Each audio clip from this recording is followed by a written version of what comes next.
My name's Drew. I am with Palestine Action and have been for quite some time now.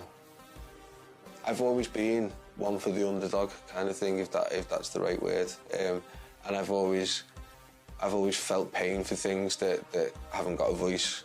The facts are very obvious that there's a company called Elbit Systems that make weapons that are tested on Palestinians. There's a genocide. We are complicit as a country.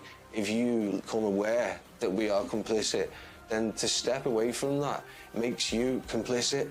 You've got an obligation to speak about Palestine.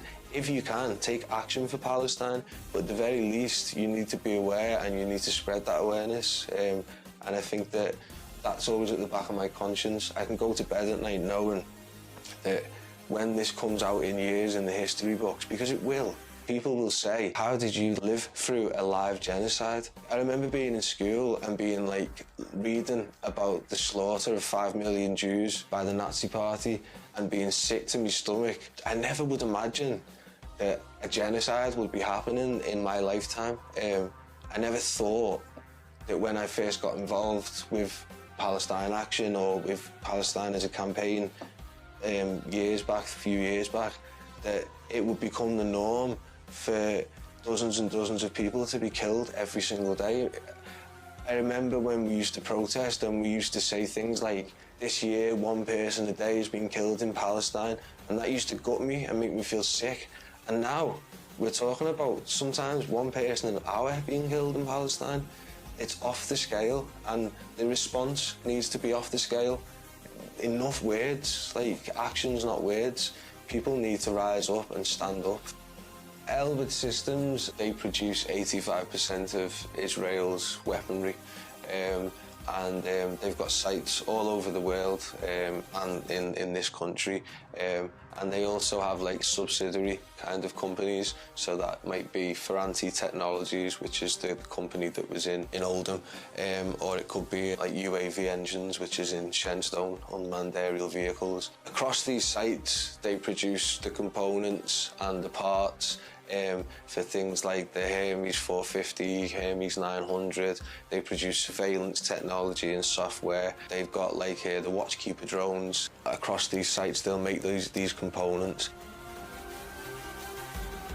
I heard that there was an action taking place, 6 people locked on around the site, and me and another pal actionist got on top of the canopy. We basically occupied the building for the day and shut it down. It was shut down for a few days following that protest, and then not long after that, as a result of that and lots of other protests, it closed its doors for good.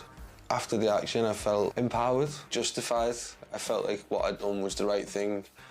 We've been charged with criminal damage and aggravated trespass. The judge ruled that we aren't able to have a defence.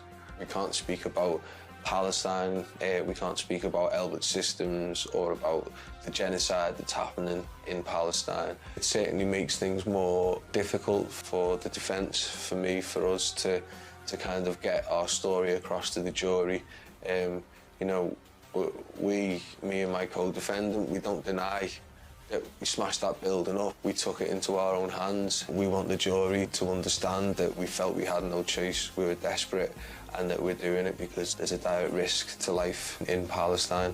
Say to the jury that I'm exactly the same as you, that I'm no different. I'm not a criminal. I'm not a vandal. I'm not a lunatic who just goes around smashing up buildings. It's easy to make an assumption of someone when you see them with a hammer on top of a roof smashing a building up. But if the jury could just look past that and actually understand that we're just people who care and we're not criminals, we don't deserve to go to prison.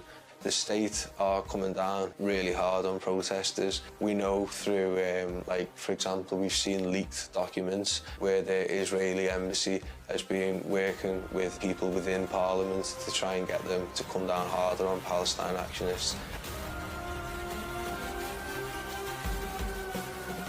The jury has a right to acquit.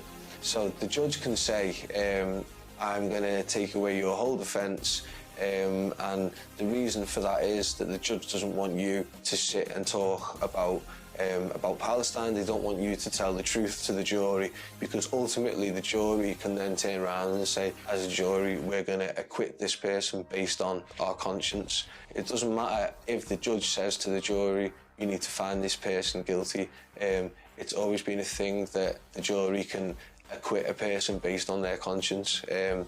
And the judge and the courts are trying their best to get that kind of defence taken away. This is becoming a big tool that the courts are now using to silence protesters, so that we can't persuade the jury that actually we're not criminals. Yes, we did the act, but it's not a criminal act. It's an act of desperation. It's an act to prevent a greater crime, which is genocide. People are desperate in Palestine. People are under the rubble. People are being slaughtered, and they need people like me, people like you, if you can, to stand up and make a difference.